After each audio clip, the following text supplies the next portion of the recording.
Even those who feel they have done things, they tried everything, they've tried to become actor, they failed, they are still living in bondage, trying to poke their mouth into what does not concern them. Tell them that this is living reality. He should go to his state and fight. He's an attempted politician. He tried in Labour Party, he ran away. He tried acting, he was living in bondage. He's an attempted lawyer. He has never moved one motion before. So such people, don't listen to them. This is within my rights. And he is not from Akwa Ibom State. We don't welcome him in Akwa Ibom State. This is Akwa Ibom State matter. As the person on the driver's seat today, I am the one holding the steering. And I know where go slow, no go day. I know where pothole, no day. Now make me the carry Akwa Ibom, go for express. Is it not amazing that when Governor Umeno went to APC, that 3 commissioners, as I heard, said they were not going with him. Even one commissioner had 2 portfolios, risking his livelihood. You can imagine the level that Nigerians detest APC. However, since you also made reference to Governor Enomo, he also made a comment concerning you over your comment on him, saying that you are living in bondage. How do you respond to that?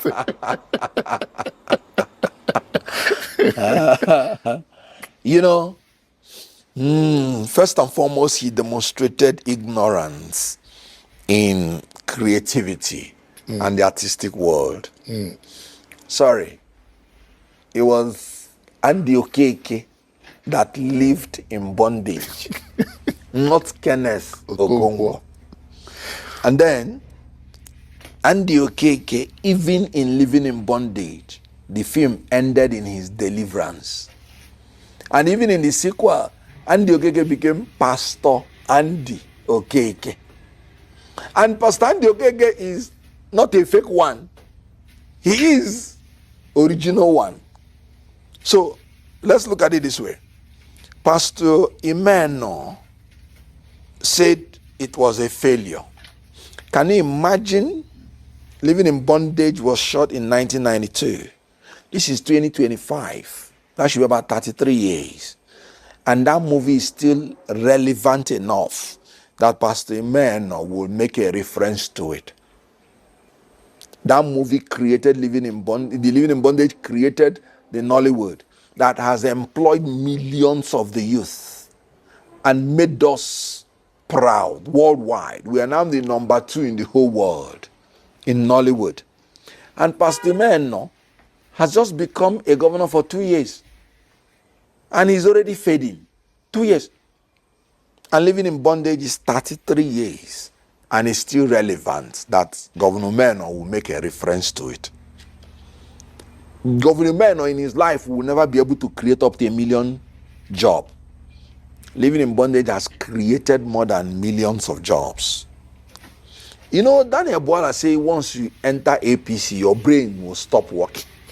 It is obvious that Pastor Umeno's brain has stopped working. Why am I saying that? Was it not Pastor Umeno's daughter that accused him of sacrificing the wife? So who is now living in bondage? The truth is that Pastor Umeno now is now the real Andy Okeke in real life. Because he's been accused by his own daughter, not me, that he used his wife for sacrifice. That was what Andy Okeke did. So, and Pastor Imeno wanted to say, no, we are living in the dream world. That's the reality. The reality now is that he's the one who is being accused by his daughter that he used his own wife to sacrifice. Good. That was what Andy Okeke did. So the truth is that if there is anybody living in bondage now, it is Pastor Umeno. And it is showing, since he entered into APC, it has been from one calamity to the other. one calamity to the other. And Kenneth Okonkwo is still moving in my fight for the security and welfare of the people. So I sympathize with Umeno. Look at him. He said, I left Labour Party. I left this. I have never transferred the mandate of any party to another political party. Umeno, whatever he is today, was given to him by PDP. He was made by PDP. And he left PDP for APC. Who is the person that is morally bankrupt? Since I entered political party, I have been the one given to the political party without complaining.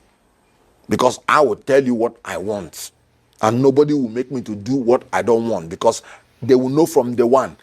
I'm not coming in for loyalty to you as a politician or to a political party, but for Nigerians.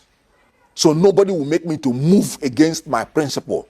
Once you start doing anything that does not guarantee the security and welfare of Nigerians, you have a problem with me. Once you're doing anything that does not align with principle, my principle, structure of criminality should be destroyed. So if structure of criminality is existing in under your nose, like it was existing in Peter Obi's case, Peter Obi said, Nigeria, he wants to fight structure of criminality. But structure of criminality was existing right under his nose, and he was voting with them. So, Umeno, who is saying that I left LP and ran away, the same Umeno left PDP that has given him everything and say he cannot fight. Oh, I cannot fight like weak and ran away. No party has given me anything, and I have not transferred any party's mandate to another party. So he appeared uncoordinated, childish, and of course, like I said, a very historic moment in our history, sometimes exciting history, sometimes beleaguered history. June 12 for him and for the whole Nigerian people represents something very tangible in our journey of nationhood. So for choosing this particular day, this specific moment of time to do this youth summit, he feels very, very passionate about the work all of you guys are doing.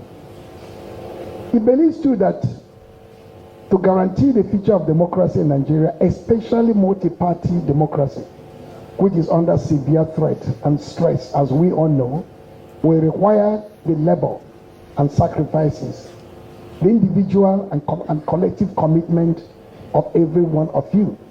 Not just the participants here who are like delegates, but the entirety of Nigerian youth in their millions spread across the 36 states and the Federal Capital Territory.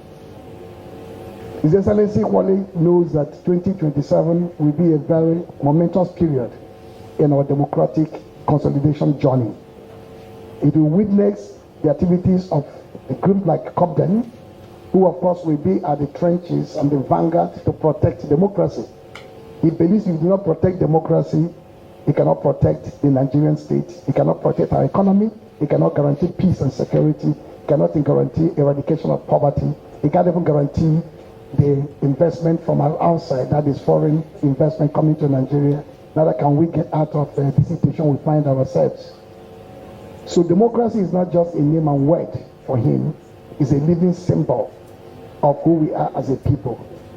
That millions have suffered from 1914, since the birth of Nigeria, through the colonial struggle to independence, and then through the 80s and 90s, when the military held sway. And groups like COPDEN, then NADECO, and so on and so forth, did their bit. In this historic moment, he believes it is now the turn of COPDEN to ensure the strengthening, the deepening, and consolidation of liberal democracy in Nigeria, that in 2027 we may have a return to true democratic principles and practice.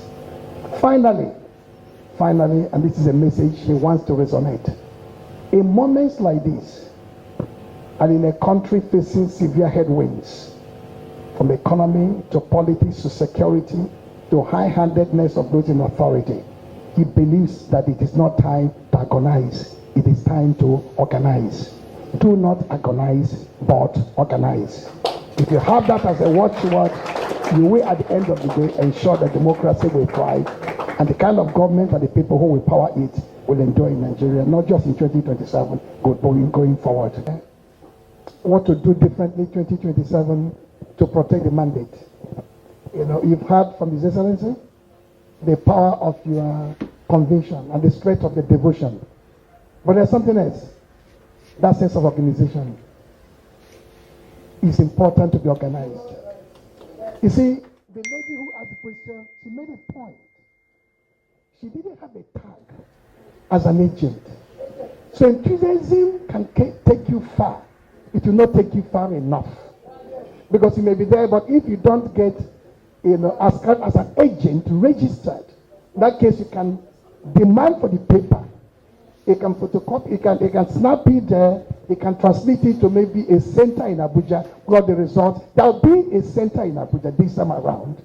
There will be a situation room. It will be well manned by experts. So every single voting precinct, there will be 2 agents there. You know that in substantial part of the country, now I'm not speaking for the governor, I'm speaking as we did now. Substantial part of the country, there were no agents for the Labour Party. The people voted. Some stayed there overnight, some were even tear gassed. Some people were chased away.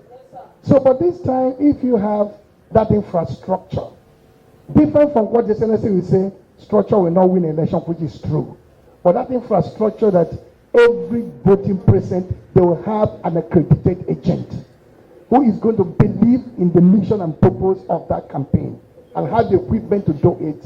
So at the end of the day, you have a paper to flash.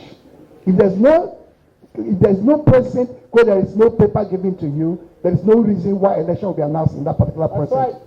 So that's why they just to add that little point that is Thank important you so much, to have Professor. that. Thank you. Slightly back on the political education. And you all heard His Excellency loud and clear. It's a personal, individual obligation to be mentally empowered, to be conscious of the political environment, to make the right choice. But beyond that, beyond that, political education is key to political participation and making right choices. In 1998, when we were inserting this democracy, the Americans threw their agencies at us. You hear of IRI, International Republican Institute. It's a product of the Republican Party, even though it's an independent agency. You hear the NDI, National Democratic Institute, is a product of the Democratic Party. So 2 parties in America have generated the strategic and intellectual content to have an agency to do what? Conscientize people, develop their mind, and ensure that they know what political participation is all about. Actually, the PDP in 1999-2000 tried to experiment in that direction by forming what was called PDI, People Democratic Institute. The idea is a training center to nurture people who believe in party philosophy and party ideology. Now, going to 2027, you saw, if I take an example with His Excellency, you saw the movement was almost like an instantaneous movement to bet this Labour Party within days and weeks, and then short period of time to do the campaign. So at that stage in 2023, the party was an SPV. It was a special purpose vehicle, even though there was obedient energy and ideological strength. Now, good enough, this government panicked and started transition 2 years ahead.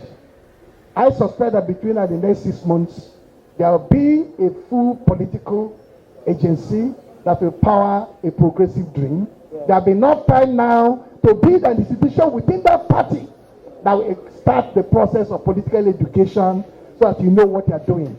2, obedient movement should not just obedient movement in holding summit.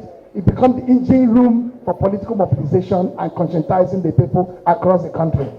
Once we do that, things will work well. Several times